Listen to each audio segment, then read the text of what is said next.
Bienvenue sur Étoiline Inès TV.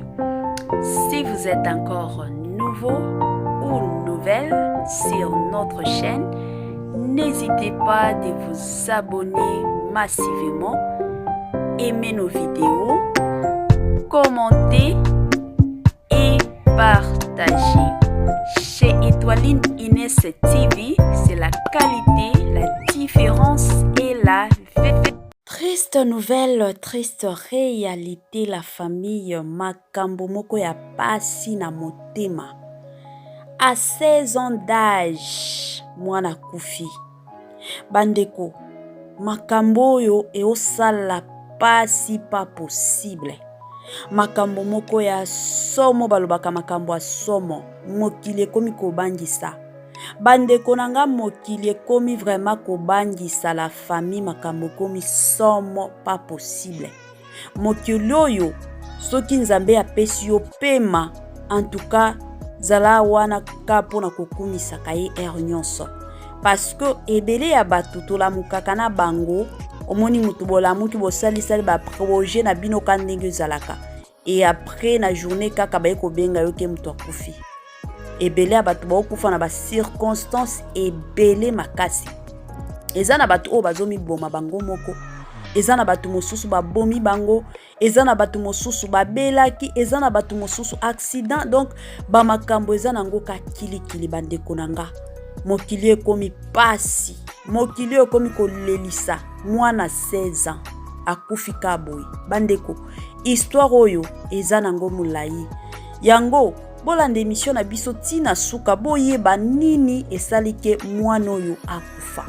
Salut cher Bouchou, salut cher abonnés, salut cher connaissances, salut surtout les amis de Étoiline Inès TV. J'espère que vous allez bien. Quant à moi, je suis bel et bien super bien par la grâce de Dieu.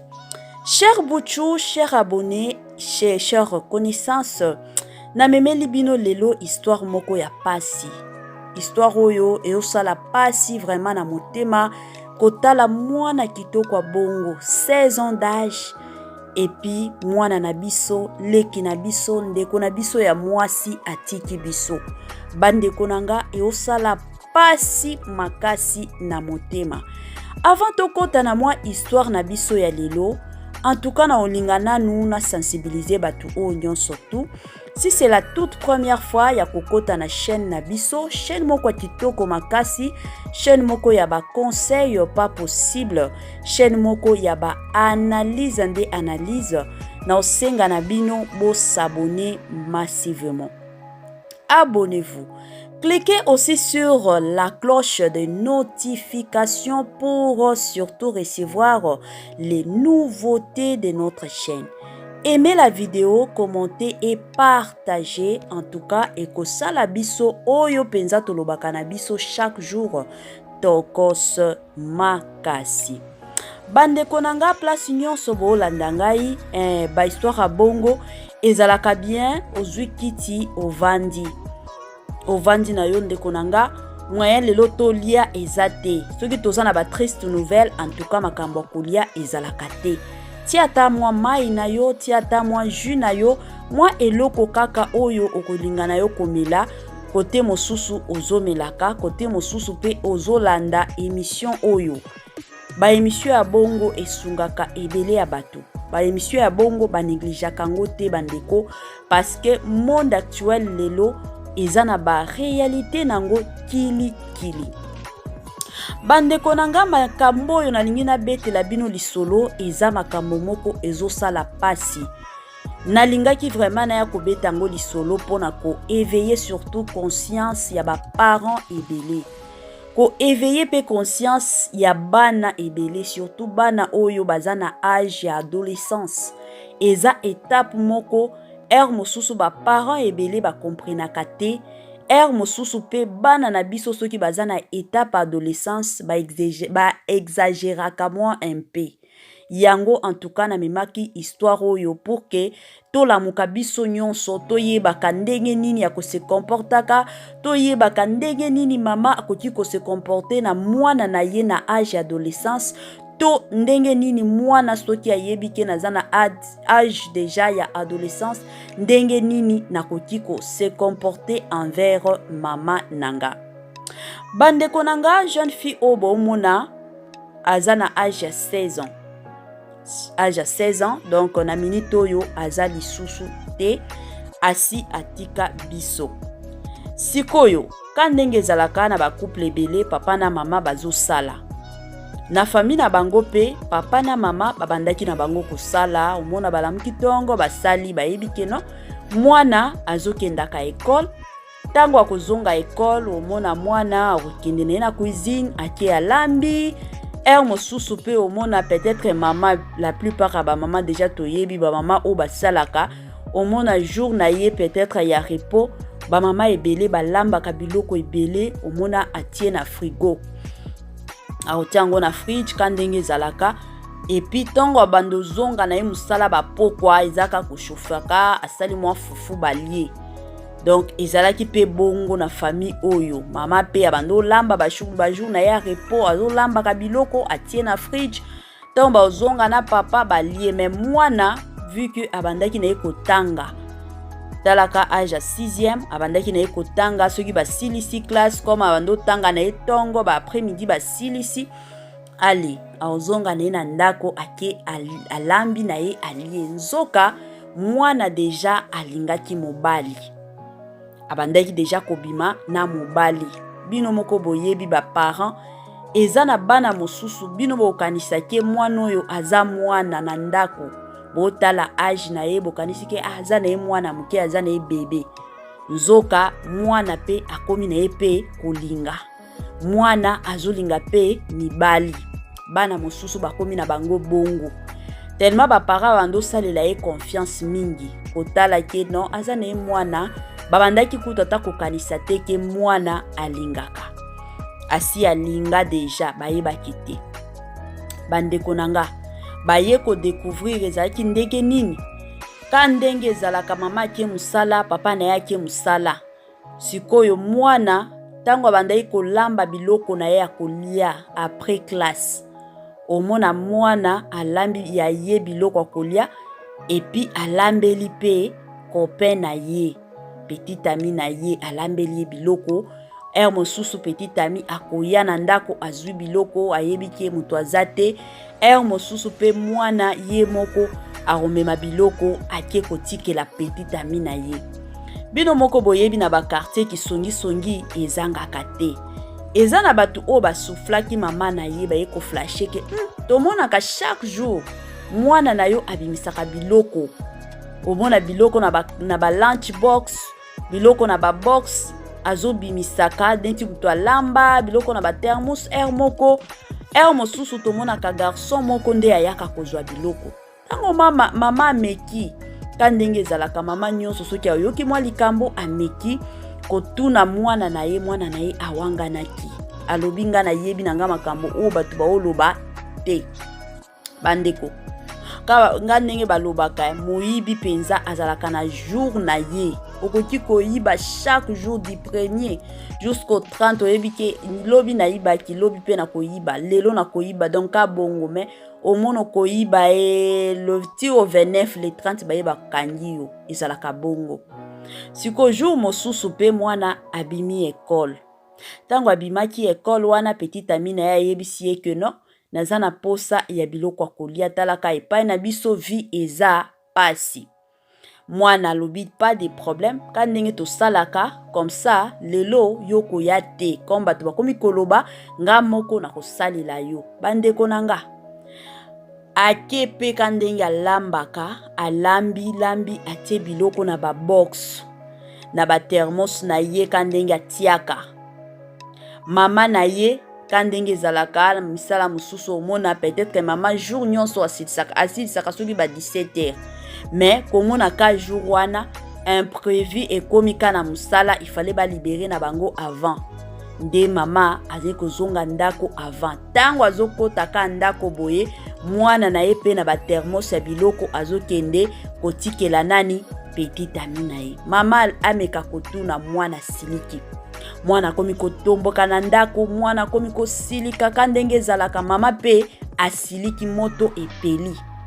Mama komi koloba loba nde mwana aye kondimaki ezalaka petite ami nanga nga pe na sina linga nga pe naza mwasi naza pe na ba kandenge ba désir nanga kolinga naza pe na posa mobali boye boye. Mama bandeko nanga nde mama akendaki neti liboma.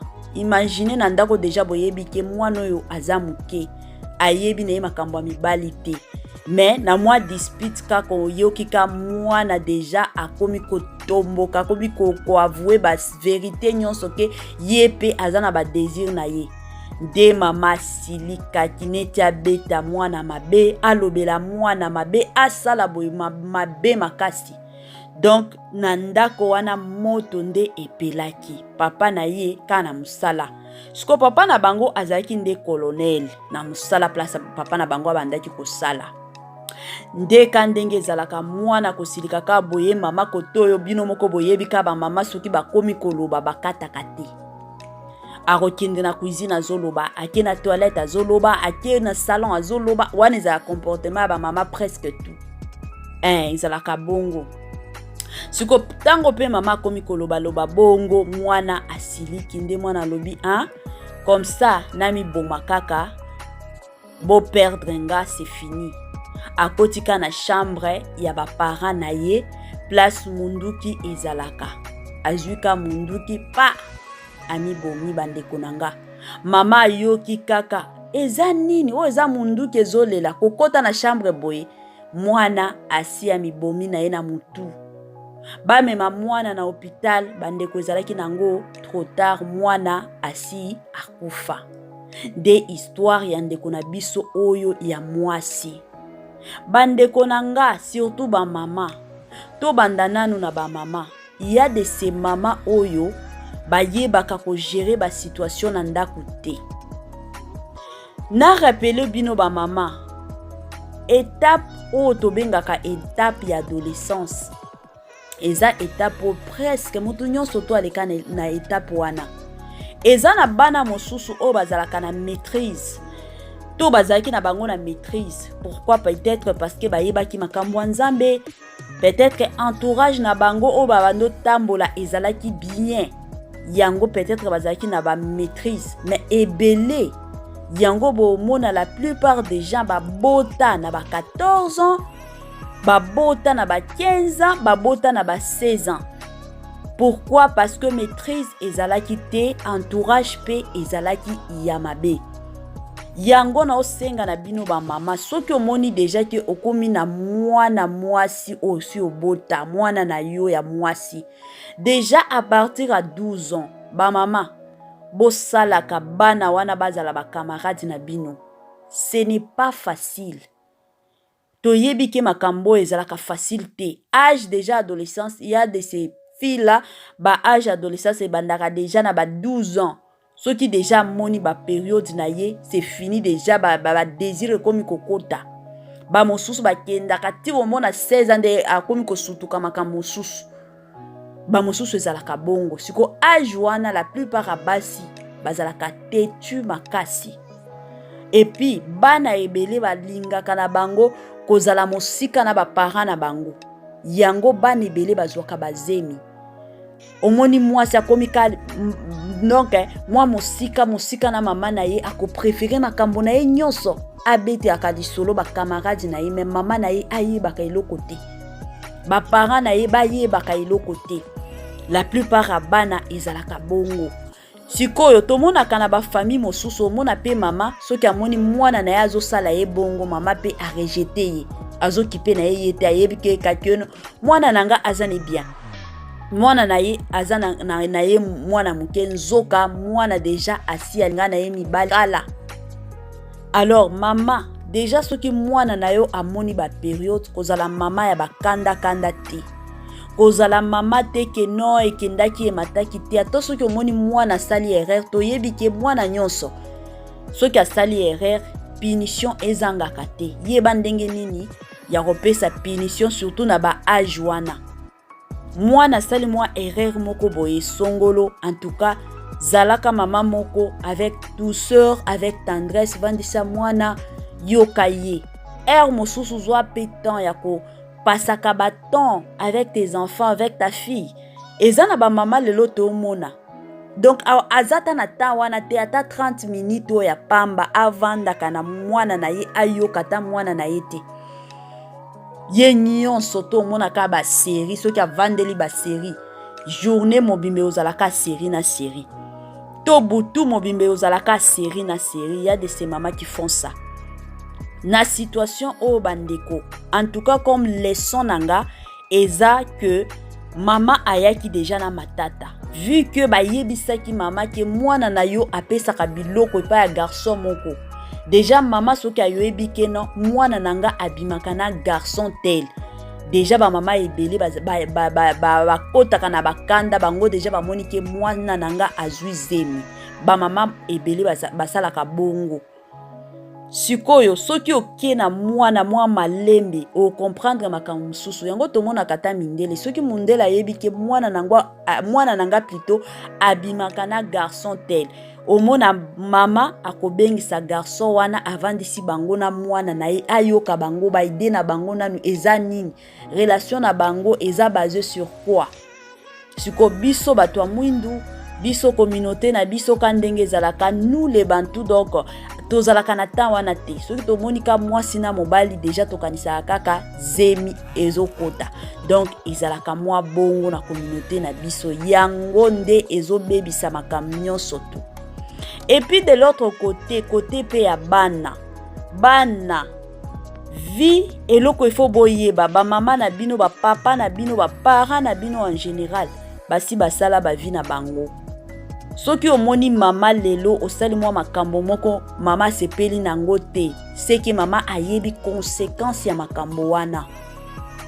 Mosusu soki omoni mama za makanda bando turbokela yo kendo landa ye ata après tango omona ke mama akiti mwa bakanda esili tuna ye sikoyo mwa ba question oyo omona ke eyaka na ba confusion ebele tuna mama pourquoi ozoboya na sala boye akopesa yo ba réponse moko eza nango exact ezalaka bongo ezo sala pasi komona à l'âge de 16 ans mwana muke ake komi boma ye moko. Tout ça pourquoi? À cause de l'amour. Et puis amour wana oyo yebata te eske amour oyo muto ya kobalanga to ayene na vie nanga ka pona kosakana parce que à l'âge de 16 ans okende na ndako libala te. Okende na yo na ndako libala te, il faut aussi lisana no ba étude na yo. Valeur à moi si ezalaka ke otanga. Mona ta mobali soki azoya kobala yo. Ayebi ke moi sinanga tangaki, moi sinanga est tellement intelligente, elle est mature, pas que moi si moko ta diplôme d'état ya pamba azaki à mesure ya kozwango te. Yango bomona basi mosusu na bandao mosusu mibali bafinga ka basi na bango ke moi si moko zoba maele zéro. O soki otali bien basi wana batangaki na bango te. Bakendaki na ba école te, ata certificat ka école primaire bazwaki na bango te. Tiko epesaka mwa kanda na ba couple mosusu. Yango bandeko na memela kibino histoire oyo pona ba parents ba mama na bana tambo Olanda en tout cas ela musabiso. Tozwa katan ba mama bozwa katan na bana na bino bana pe bozwa katan na ba parents na bino ekosala bien. En tout cas la famille tokomi na biso